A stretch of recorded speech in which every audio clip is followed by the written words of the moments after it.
बहुत समय पहले गोरखपुर गांव में कुमकुम और काव्या दोनों अपने माता पिता के साथ रहती थी।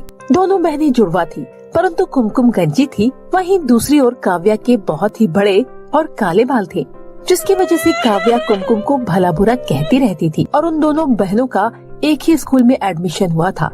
मम्मी, मैं इस गंजी को अपने साथ स्कूल नहीं ले जाऊंगी। मेरे कितने बड़े और काले बाल हैं। अगर ये मेरे साथ स्कूल जाएगी और किसी को पता लगेगा कि ये मेरी बहन है, तो सभी लोग मेरा मजाक उड़ाएंगे। इसीलिए आप इस गंजी का एडमिशन कहीं और करवा दो। नहीं काव्या बेटा, ऐसे नहीं बोलते। कुमकुम के बचपन में तुम्हारे ही जैसे बाल थे, परंतु उसको एक बीमारी की वजह से गंजी होना पड़ा।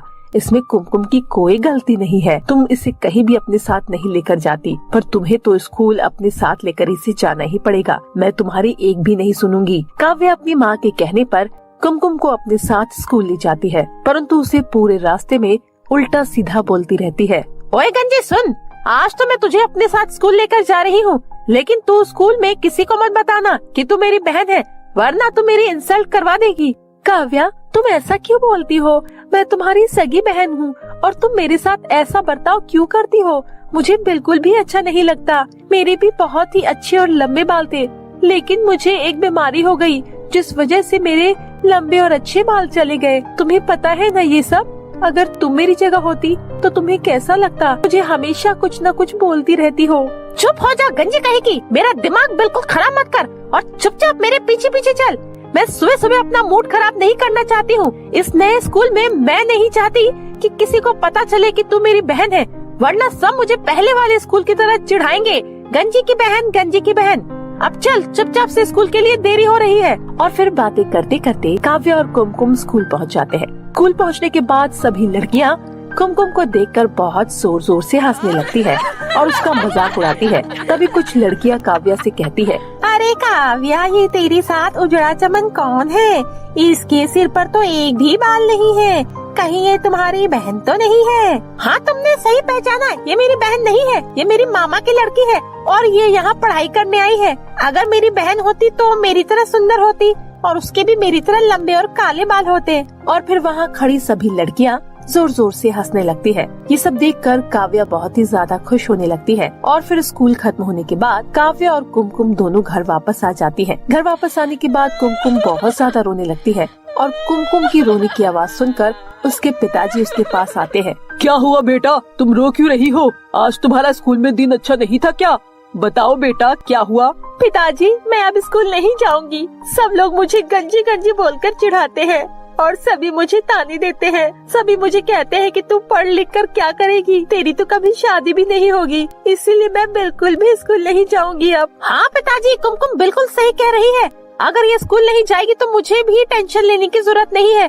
कोई जान भी नहीं पाएगा कि ये मेरी बहन है। बेटा, जो लोग बोलते हैं उन्हें बोलने दो। लोगों का काम है बोलना। अगर तुम घर में ही बैठी रहोगी तो तुम जिंदगी में कुछ नहीं कर पाओगी और फिर लोग तुम्हें और भी सुनाएंगे।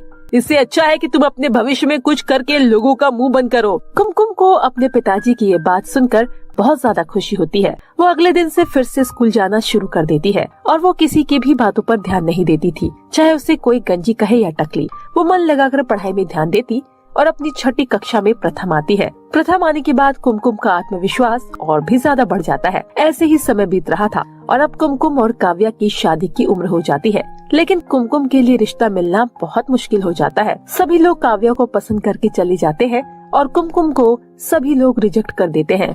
पिताजी, आप मेरी शादी क्यों नहीं करवा रहे हैं? कुमकुम के लिए तो लड़के मिलना बहुत ही मुश्किल है, क्योंकि वो गंजी है तो कोई उससे शादी नहीं करेगा। सभी लोग इसीलिए उसे रिजेक्ट कर रहे हैं। लेकिन आप मेरी शादी तो करवा दीजिए। इसकी तो कभी जिंदगी भर शादी नहीं होगी, लेकिन इस चक्कर में मैं नहीं चाहती कि मैं भी कुंवारी बैठी रहूं।